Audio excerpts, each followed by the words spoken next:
गौरा नमः शिवाय। भोला नमः शिवाय।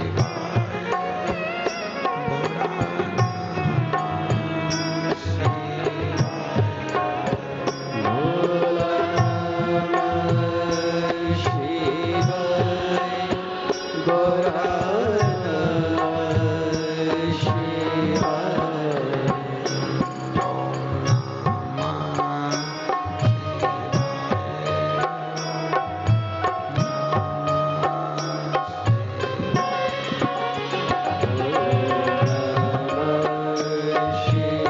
गौरा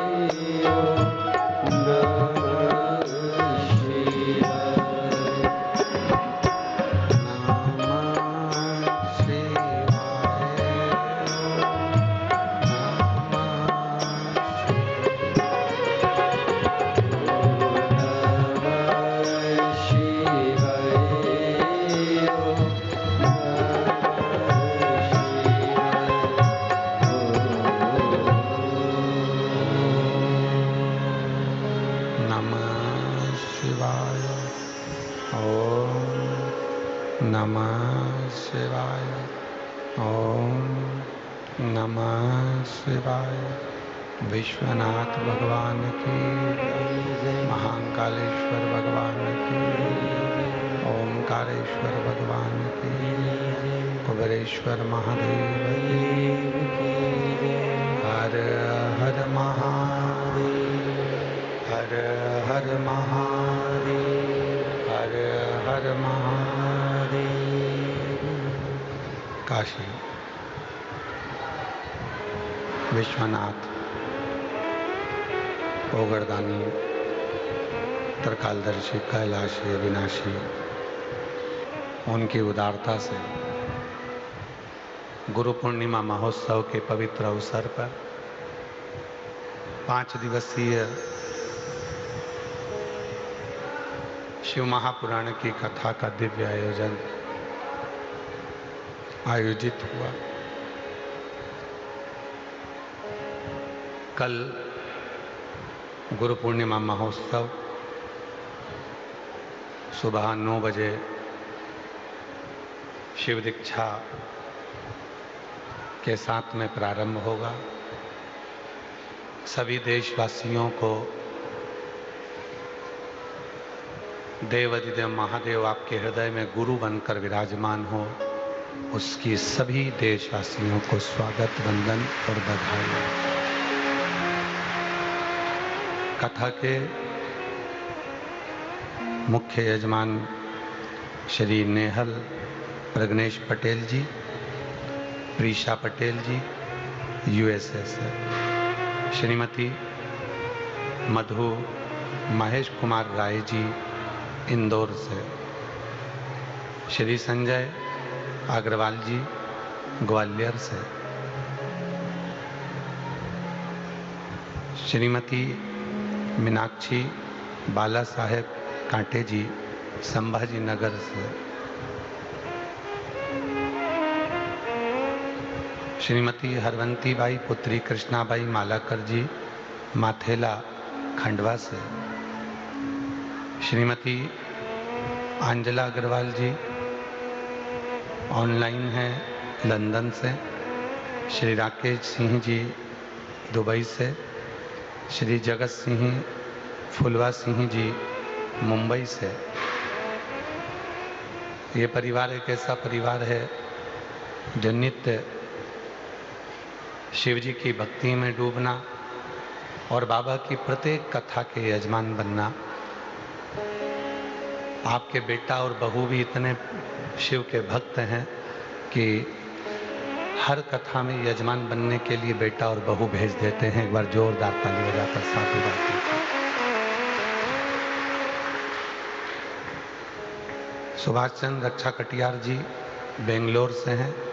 आप भी निरंतर शिव महापुराण कथा के दिव्य यजमान पद ग्रहण करते हैं और बेंगलोर से आकर लगभग चौथी कथा है जिसके यजमान बने हैं। एक बार जोरदार ताली बजाकर साधुवाद कीजिए। श्री संजय माणिकचंद गौते जी सोलापुर से हैं, जो बाबा देवादिदेव महादेव की कृपा से प्रति वर्ष शिव महापुराण कथा के यजमान बनते हैं। एक बार जोरदार ताड़ी बजाकर उनके लिए भी साधुवाद। श्री राजकुमार श्रीमती पूनम राठौर जी दिल्ली से हैं। ये वकील साहब हर वर्ष बाबा की कृपा से रुद्राक्ष महोत्सव में भी, गुरु पूर्णिमा महोत्सव में भी कई वर्षों से शिव की कृपा से यजमान पद ग्रहण कर रहे हैं। एक बार जोरदार ताली बजाकर उनके लिए साधुवाद। श्री सुनीता विनोद कुमार गुप्ता जी अहमदाबाद से हैं। बाबा की कृपा से प्रति वर्ष बाबा की करुणा ऐसी होती है जो अहमदाबाद से आकर आप दिव्य शिव महापुराण कथा के यजमान प्रति वर्ष बन रहे हैं। श्रीमती सुनीता विजय केशव शेट्टी जी, विजय अंत केशव शेट्टी जी उमरगा धाराशिव से हैं, जो शिव महापुराण कथा के यजमान बने हैं। एक बार सभी यजमानों के लिए जोरदार ताली बजाकर उनको साधुवाद है। और तेरी कृपा बिना न हिले एक भी लेते श्वास तेरी कृपा से तनु तनु। बखान क्या करूं मैं राखों के ढेर का, चपटी भगवत में खजाना कुबेर का। हे गंगाधार मुक्ति द्वारी ओमकार तू, भोले ओमकार तू। आयो शरण तिहारी शंभु तार तार तू। एक बार माँ जगत जननी जगदम्बा अम्बा पार्वती जी ने शिव जी से कहा, बाबा मैं सती बनकर प्रगटी थी, सती बनकर मेरा जन्म हुआ था और अंत में मैंने अपने प्राणों को छोड़ दिया, मुझे मोक्ष मिल गया। बहुत सावधानी से कथा को श्रवण करिएगा। आज कथा का विराम दिवस है। कहते हैं मेहमान जाते जाते अपने घर के बच्चों को कुछ देकर जाते हैं, उसी तरह कथा के विराम में आने वालों को मेरा महादेव भी कुछ देकर विदा करता है।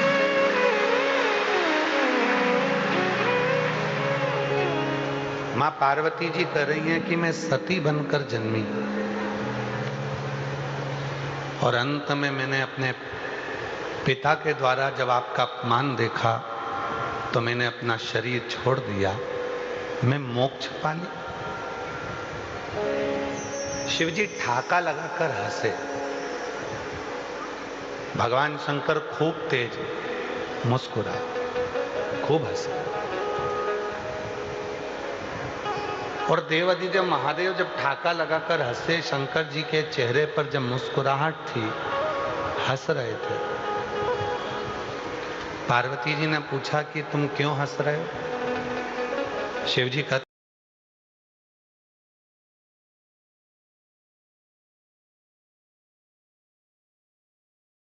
कि मैं मर गई, प्राण छूट गए और मैंने मोक्ष पा लिया, मुझे मोक्ष मिल गया। शिव कहते हैं पार्वती, आत्महत्या कर लेना मोक्ष नहीं है।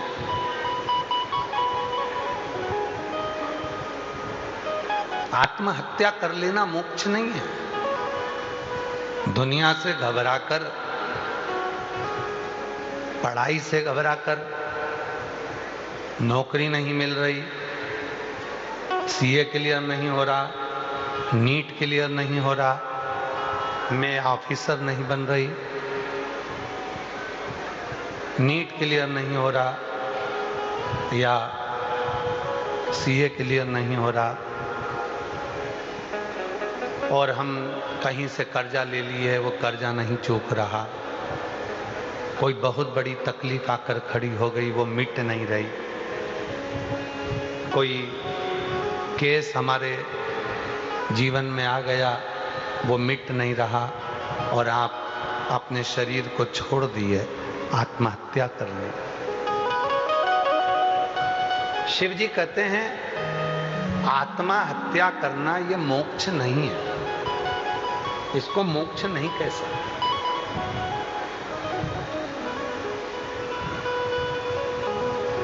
यह आत्महत्या मोक्ष में नहीं गिनी गई है।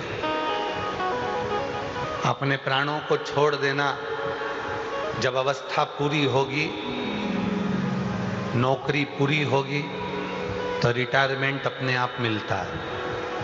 आपको कहना नहीं पड़ेगा कि मुझे रिटायर करो, नौकरी पूरी हुई, उम्र पूरी हुई और रिटायर हो गए। उसी तरह समय पूरा होगा तब जाना। आत्महत्या कर लेना, इसको मोक्ष नहीं कहा पार्वती। मोक्ष किसको कहा? कई लोग कहते हैं गुरुजी हम तो बहुत परेशान हो गए, मर जाएं तो मुक्ति मिले। ऐसे मुक्ति मिलती होती तो सभी ना मर जाते।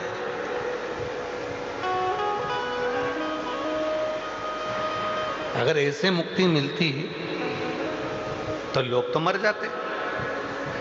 इसको मुक्ति नहीं कही गई। मुक्ति किसको कही गई? मोक्ष किसको कहा गया? आत्महत्या कर लेना, इसको मोक्ष नहीं कहा गया। मर जाना, इसको मोक्ष नहीं कहा गया। मोक्ष किसको कहा गया?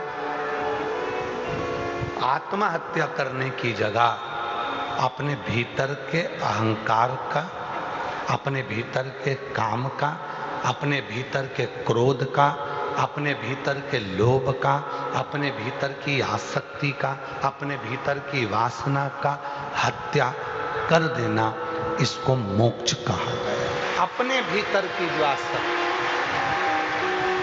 अपने भीतर का जो मोह है, क्रोध है, लोभ है, तृष्णा है, वासना है, इसको मार देना ही मुक्ति है, मोक्ष है।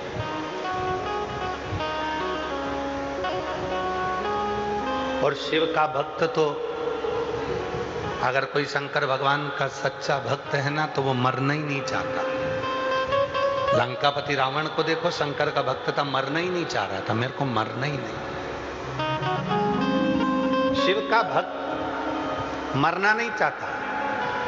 किसी ने पूछा क्यों, तो कहा मर जाऊंगा तो बैकुंठ में जाकर करूंगा क्या, जीवित रहूंगा तो महादेव को एक लोटा जल तो चढ़ाता रहूंगा। मरना, मैं मरना नहीं चाहता।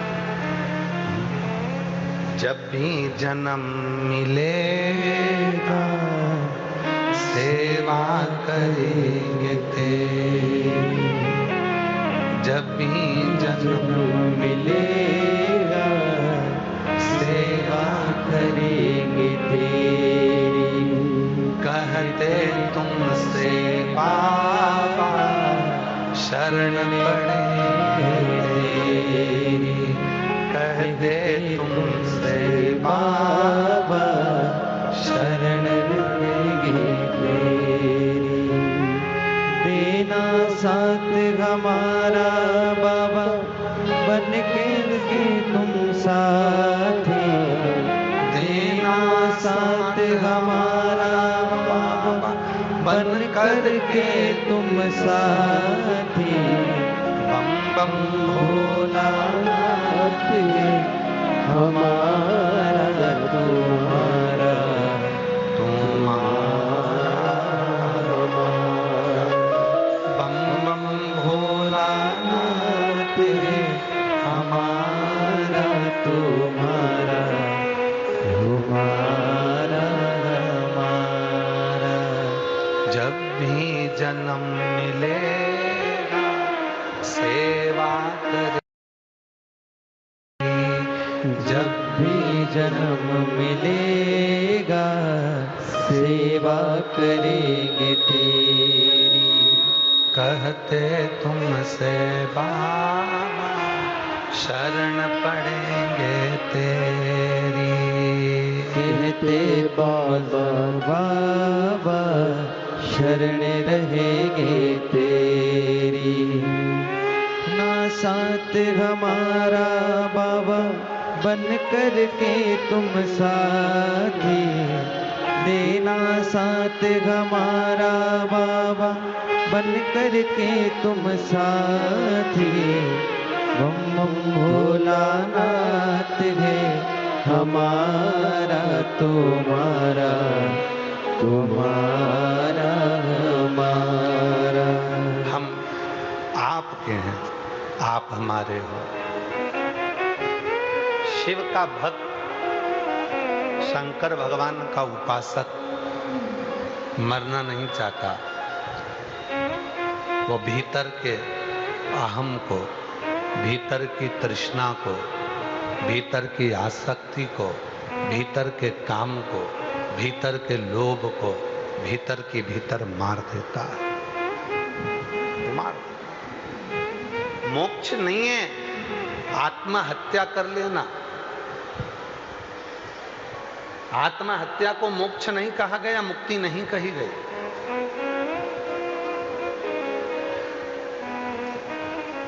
जो व्यक्ति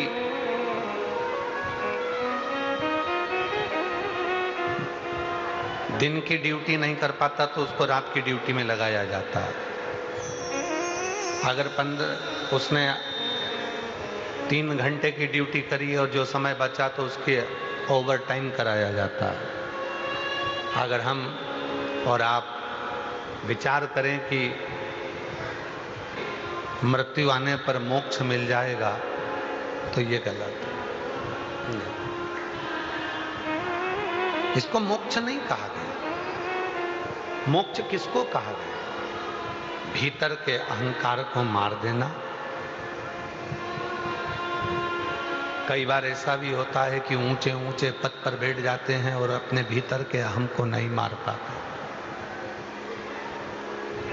प्रवचन देना, कथा करना सरल है, पर उस प्रवचन को, उस कथा को अपने अंदर उतारना दुनिया का सबसे कठिन काम है।